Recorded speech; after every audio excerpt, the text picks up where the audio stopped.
de diálogo que se viene a continuación, como ellas mismas se denominan, con las comadres. Ya llegó la licenciada Laura Ceballos Alcázar, a quien saludo con mucho gusto en este 2023. Mi querida Laura, nuevo corte y toda la cosa, ¿o cómo estuvo la...? Oye, sí, es que fíjate que ya cuando, tú lo sabes, los que nos empiezan a salir canas, se te empieza a cambiar la textura del pelo, ¿y qué crees? Mira, unos chinos, unos lacios, entonces ya no me gustaba cómo se veía, así que dijimos, vamos al machete.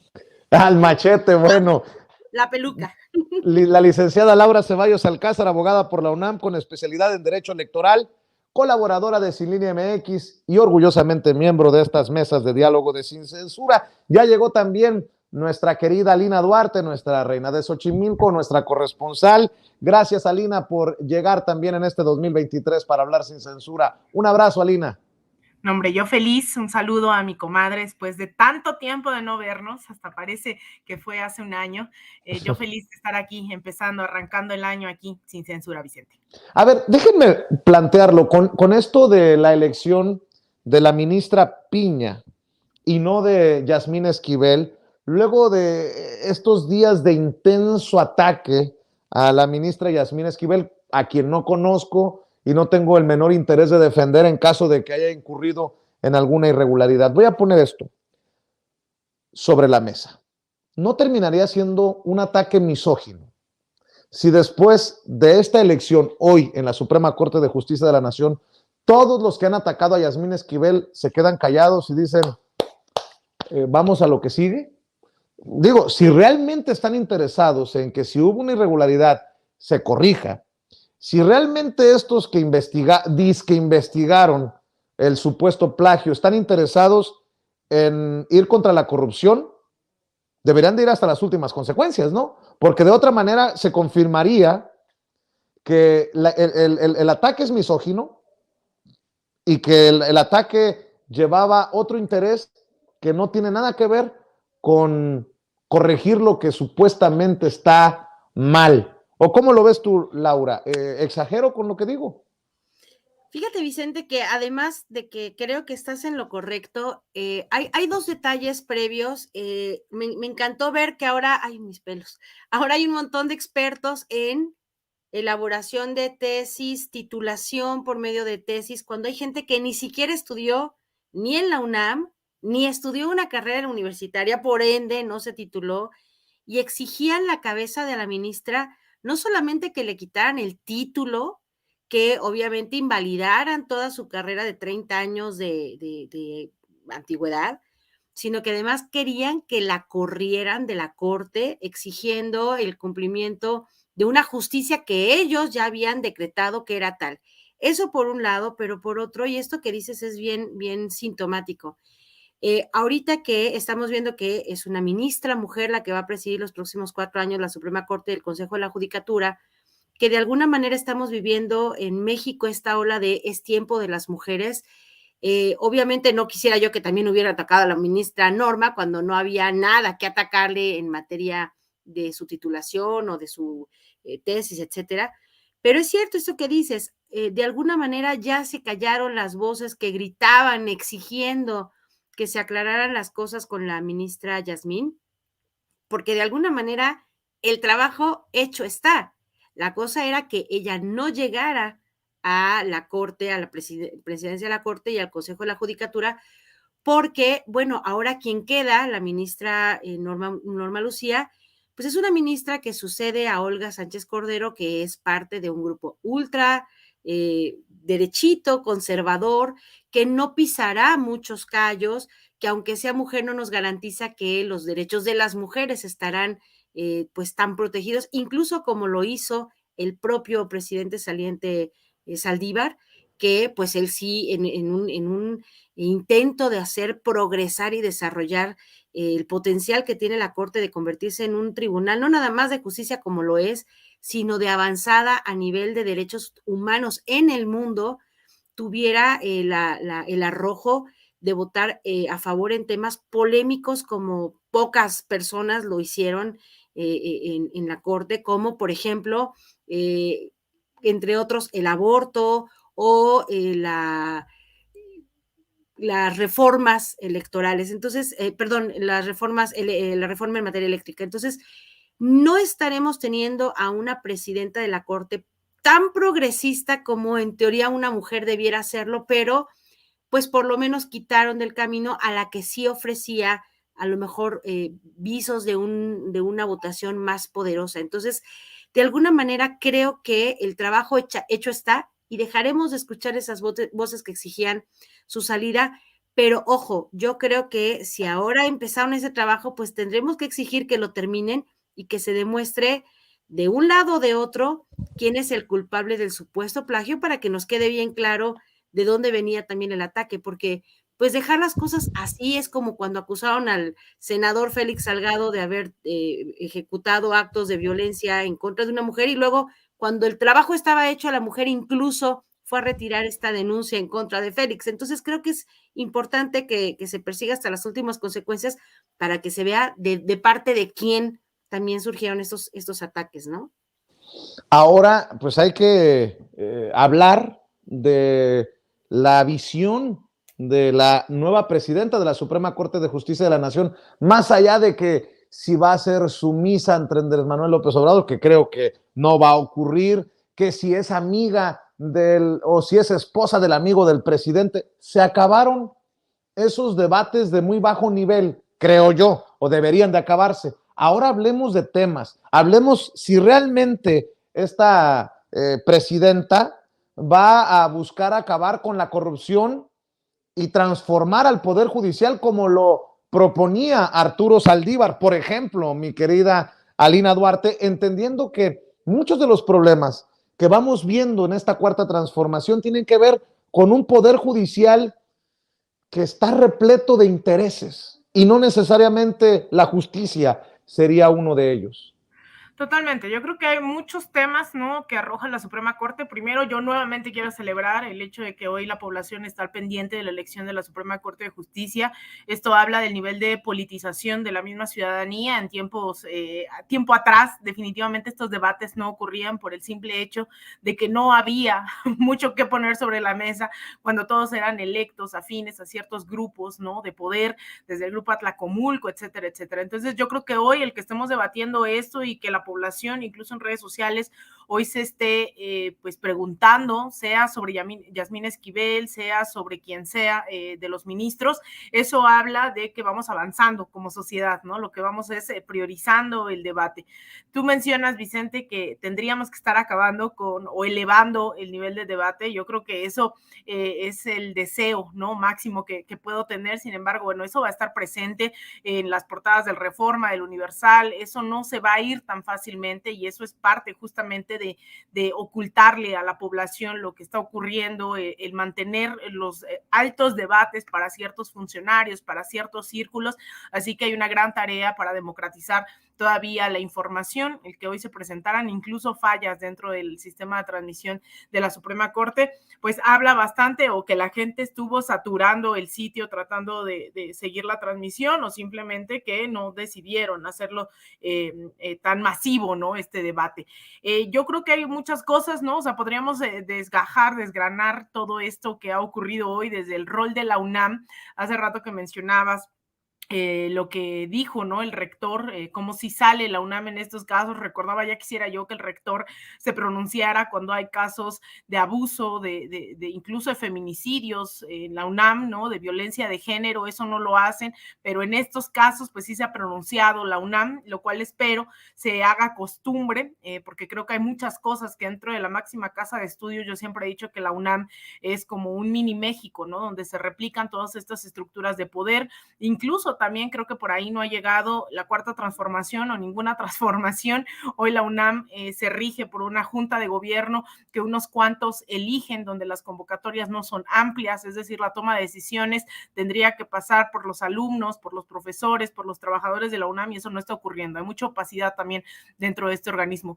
Y la Suprema Corte, pues creo que es de esos debates que tenemos todavía muy pendientes, no solo en la llamada Cuarta Transformación, sino en la historia de este país, el Poder Judicial, la Suprema Corte de Justicia, pues evidentemente yo siento que en muchas ocasiones nos ha demostrado que no están a la altura del debate, ¿no? Creo que del momento histórico, más bien, en el cual se ha pedido avanzar en el tema sobre la regularización, ¿no? De la marihuana, el seguir debatiendo temas del aborto, temas pues de trascendencia nacional, y la verdad es que muchos de los ministros pues han mostrado reticencias porque se niegan a que sea el máximo órgano de impartición de justicia el que esté con el pueblo, con las mayorías. Entonces yo creo que todavía hay una gran deuda, y es por eso que el nivel de reticencia, no solo a debatir los perfiles, sino avanzar, ¿no? Fundamentalmente creo que ese es el meollo, es para qué queremos un nuevo presidente o presidenta, qué van a hacer, cuál es el rol de la Suprema Corte, cuál debería de ser el rol, y yo creo que hay muchos casos que todavía se tienen que poner ahí a debate, y que tenemos que ver a ministros y ministras realmente estar a la altura del momento que se vive en este país, y no solamente la Suprema Corte, ¿no? Hemos insistido muchas veces aquí el tema de estos órganos que investigan, que imparten justicia, la Fiscalía General de la República, las fiscalías estatales. Creo que hay una gran lucha para el pueblo mexicano en esa materia, porque no podemos pensar que en este sentido, pues nuestros votos no logran trascender hacia reformas jurídicas, reformas judiciales que impacten en el día a día en la impartición de justicia.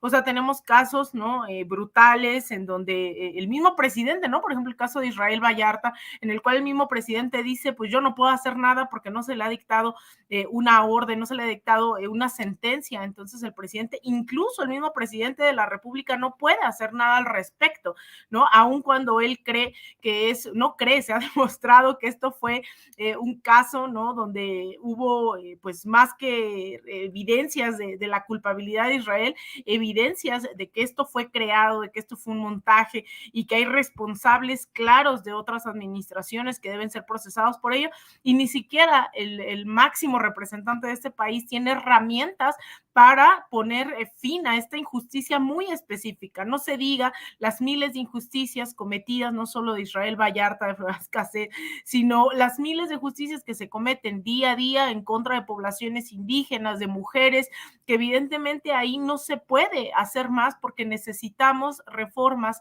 al sistema judicial. El aparato judicial, yo diría, es el más grande reto de la Cuarta Transformación. Ahí pareciera que no se le toca ni con el pétalo de una rosa, así que había mucho en juego dentro de la Suprema Corte, y yo creo que pues desde hoy, ¿no? Viendo estas reacciones, a mí me encantaría que esto derivara en darle seguimiento a todas las sesiones de la Suprema Corte, en que pudiésemos estar ejerciendo presión, así como se ejerció presión por la presidencia, que no es menor, del máximo órgano judicial en este país. Yo creo que es un buen momento para que sistemáticamente le pongamos la lupa a la Suprema Corte, después de no hacerlo durante muchas décadas. Ha sido un sector muy específico, insisto, quienes estaban al tanto de lo que ocurría dentro de estos órganos judiciales, y yo creo que hoy la población mexicana también estará muy interesada en darle seguimiento y ver a lo que nos ateníamos. No solo era cuestiones de perfiles, de ver quién obtenía votos, sino de los intereses detrás, ¿no? de esta elección. Entonces, bueno, yo espero que esto nos abra la puerta para seguir debatiendo intereses de trascendencia nacional e incluso internacional. Con lo que dijo el presidente Andrés Manuel López Obrador, que el Poder Judicial estaba secuestrado, y entendiendo que la nueva presidenta, o la primera presidenta en la historia del Poder Judicial de nuestro país, ha votado en contra de la 4T, lo pongo entrecomillado, ha votado en contra de lo que promueve el presidente Andrés Manuel López Obrador en su gran mayoría de votos, pues a ver si nos sirve de advertencia nuevamente lo que ocurrió en Brasil, en donde juramenta nuevamente Luis Ignacio Lula da Silva como presidente después de haber pasado por prisión, después de las campañas y los ataques de la ultraderecha encabezada por Jair Bolsonaro allá. Bueno, pues regresa Lula a la presidencia. Yo nada más digo, pongo sobre la mesa esto de lawfare y de cómo tumbaron a Lula y cómo tumbaron a Dilma por lo que está ocurriendo en nuestro país, y que la boca se me haga chicharrón, mi querida Laura Ceballos. Sí, que se te haga chicharrón. La verdad es que sí hay que poner mucha atención porque estos retornos en U tan apresurados de parte de los conservadores, de la derecha, justamente se dan por estos, digamos que por este vehículo de desinformación. Es bien importante esto que estamos haciendo de el esfuerzo máximo de difusión de las noticias, la aclaración, el destruir las fake news, porque de verdad, Vicente, este retorno de Lula es pues un aplauso para el pueblo de Brasil, un abrazo grande a la fuerza de un pueblo que no se dejó, de un hombre luchador que toleró incluso pues la cárcel, estas acusaciones falsas, pero que no se nos olvide de dónde vienen. También es bien importante saber que los poderes que constituyen hoy, por ejemplo, en México, que entre los que está obviamente el Poder Judicial, es ese resquicio, ese es el salvoconducto por el que la corrupción, la impunidad se logran. Esto que decías es bien importante, como en México el aparato máximo de la justicia, lo último que pone como foco de su trabajo es la justicia, o sea, mucha legalidad, mucha interpretación de leyes, pero poca justicia. Entonces, hay que estar bien pendientes de lo que sucede como dentro del ámbito de lo jurídico, no tanto por si se aplican de manera impecable o no las leyes, porque eso sabemos que lo hacen, la interpretación de las leyes es la tarea de los juzgados, de los tribunales, obviamente de la Corte, sino la aplicación de la justicia, porque por ahí es en donde se busca que la derecha controle. En el caso de Lula, estas acusaciones falsas de enriquecimiento hicieron que estuviera en la cárcel pues un tiempo largo y lograron poner en el sillón presidencial a un ultraconservador como Bolsonaro, que además pues tampoco toleró el haber perdido y haber entregado la banda presidencial, como decimos aquí en México, de manera legítima. Sin embargo, bueno, esto es bien importante. Esto que decía Lina también es súper importante, ver cómo en México hoy cada vez más la gente está interesada en todos los procesos de los diferentes órganos del Estado. Vemos las transmisiones de las discusiones en el INE, de las cámaras. Esto es muy importante porque de esa manera ya no nos venden gato por liebre, ya no vienen a contarnos la historia como quieren que nosotros la entendamos. Entonces es muy, muy refrescante ver que en América Latina, en México en particular, la gente se está politizando de una manera tan importante. Pero sí hay que tener en cuenta esto, el Poder Judicial es la pata del elefante gangrenada, podrida, más perezosa y con un grillete que no quiere moverse porque no le da la gana. El Poder Judicial es un poder, digamos que, de los millonarios, ¿no? Es el poder en donde la gente rica como el ministro que por fortuna, ¿cómo estaremos de bien que estamos celebrando que esté Norma Lucía en la presidencia y no Ortiz Mena? Porque sabemos que más allá de la carrera judicial, que es lo que se privilegia para poder llegar, este hombre no la tuvo, llegó puesto por el dedazo de su querido compadre, el presidente Calderón, llegó por Fox a tener estos grandes privilegios. Entonces, sí sabemos que el Poder Judicial está hecho a la medida, cortado a la medida de las necesidades de aquellos que necesitan legitimar estas acciones en contra del pueblo y que tienen como finalidad máxima hacer parecer legales las cosas que no lo son. Entonces, estamos aplaudiendo hoy el nombramiento de una mujer, porque es mujer, digamos que entre mujer y hombre preferimos que sea mujer, pero aún así, pues hay que estar pendientes porque este poder judicial tiene muchos vicios muy graves. El conservadurismo es el peor de todos y es el que más padece. Al Poder Judicial mexicano no le gustó el cambio en 2018. A todas las personas que con mucho cariño conozco del Poder Judicial, que son bastantes, odian al presidente, así, odian al presidente López Obrador. ¿Por qué? Porque pues es un indio patarrajada, como decía la insigne escritora del Rey del Cash, ¿no? Y como dicen todos los que aplaudieron esta publicación del Pasquín en pasta dura, por el simple hecho de que es pueblo. Entonces, hoy estamos regresando a ver a un hombre del pueblo llegar a Brasil. En México, hoy el pueblo gobierna a través de López Obrador, pero va a ser muy importante que mantengamos esta fuerza de información del lado de la ciudadanía para evitar que legitimen a través del INE, a través obviamente del Poder Judicial, estos fraudes, estas mentiras que parezcan verdades, que parezcan legales, porque el Poder Judicial desgraciadamente en México pues es digamos que el organismo por excelencia para hacer pasar por bueno lo malo. Entonces, bueno, ahí sí que son dos temas que a lo mejor parecen muy alejados, pero no lo son, porque el regreso de Lula es el retorno del pueblo, pero se fue precisamente porque el pueblo dio por sentado que la transformación estaba concluida. Y en México estamos en ese mismo punto en el que la gente puede suponer que todo está concluido, que todo está bien cimentado y que no pasa nada y que no importa si no desmentimos y que no importa si no informamos y que no importa que quién está en la presidencia de la Corte o quiénes son mayoría en las cámaras, porque justamente por ahí, esa es la vueltecita en U que debemos evitar a toda costa si es que queremos que en México continúe este proceso. Este es apenas, digamos que la cuerda que se le da al reloj de la cuarta transformación no es, digamos que la conclusión, sino es apenas el primer paso de una serie de procesos que tienen que llevarnos a un mejor país. Y ahí tenemos el ejemplo de Brasil, ahí está Argentina, ahí tenemos a Bolivia.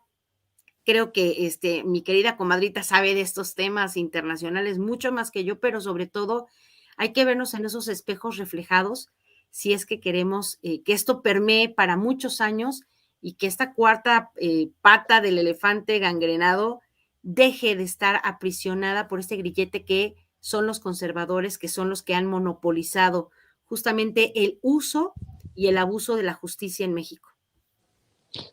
Desconfiemos, nótese mi sarcasmo, cuando Mariana Gómez del Campo aplaude la autonomía y la imparcialidad que ganaron hoy en la Suprema Corte de Justicia de la Nación. En fin, mi querida Alina Duarte, después de los casos Dilma y Lula, siempre Brasil nos puede dar la oportunidad de tomarlos como advertencia. Yo con mucho respeto para la nueva presidenta de la Suprema Corte de Justicia de la Nación, pero entendiendo todo lo que se mueve alrededor, ¿no? en nuestro país.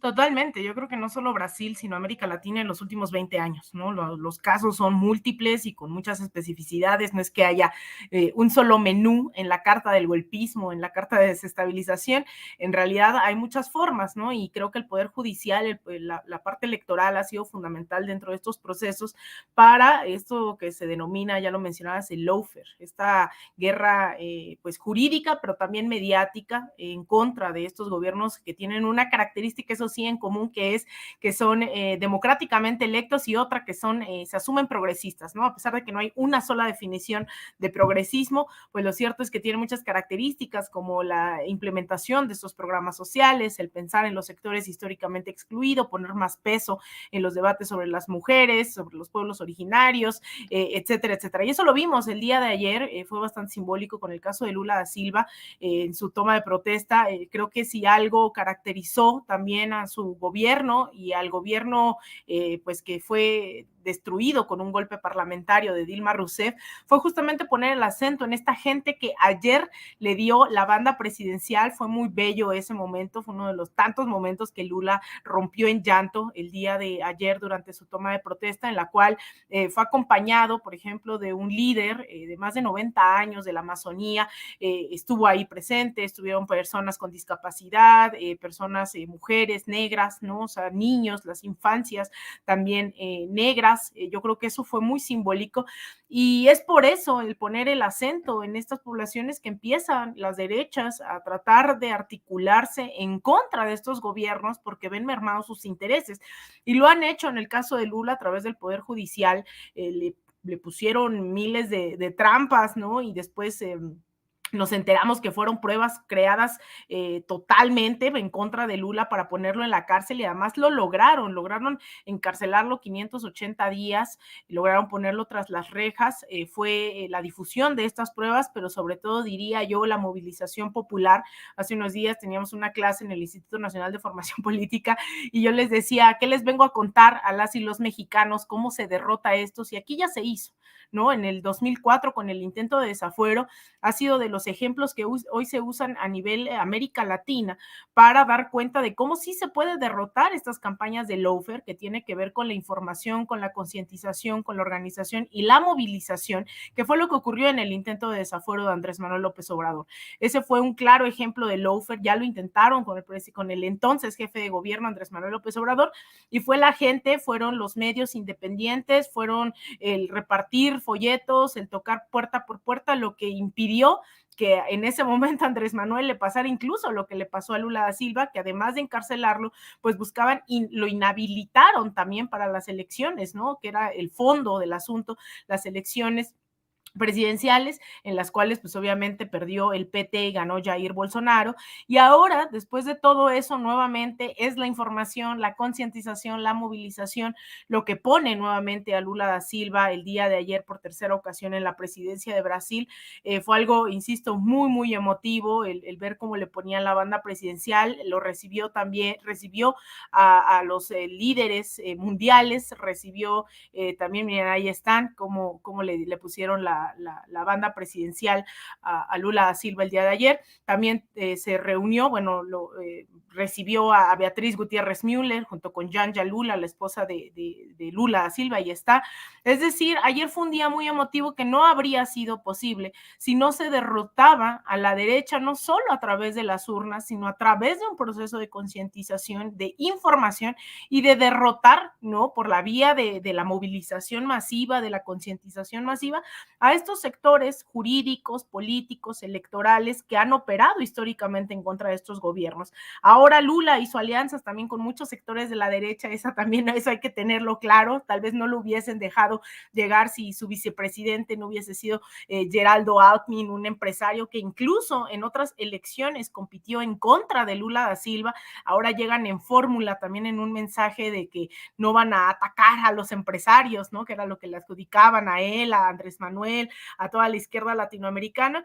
Así que yo creo que ahí tenemos al menos unas herramientas para saber que si bien la derecha puede hacer uso, en este caso abiertamente creo que ya está definido en México, que es del Instituto Nacional Electoral, a través de ciertas también sectores empresariales, medios de comunicación, es decir, ya tenemos claro, ¿no? No es un enemigo, porque no estamos en una guerra, pero sí es cierto que son estos sectores claramente de oposición, al menos en México ya lo tenemos claro, ya no tendría por qué tomarnos por sorpresa, pero también la fórmula para derrotarlo sigue siendo clara, ¿no? Que es la información a través de estos espacios sin censura, el hecho de organizarnos, pero también no descartar esta movilización y sobre todo lo que decía anteriormente, pues va a poner bajo la lupa lo que están haciendo, no confiarnos, ver qué está haciendo la Suprema Corte, qué no está haciendo, qué está haciendo la Fiscalía y qué no está haciendo, qué no están haciendo nuestros y nuestras legisladoras, senadores, senadoras. Yo creo que es importante que hoy entendamos que no solamente son personas, funcionarias, sino que son representantes que están tomando decisiones por nosotros o para nosotros. Entonces yo creo que ahí está una de las fórmulas en Brasil, México, Venezuela, etcétera. Creo que tiene que ser el pueblo el que esté consciente, informado y al pendiente de lo que ocurre dentro de la vida institucional también de nuestros países. Mi querida Lina, ¿por qué no cerramos invitando a la gente para que en este 2023 también te siga en redes, también te apoye en tus trincheras, en el instituto, en fin, andas por todos lados, querida? Así es, ahí andamos.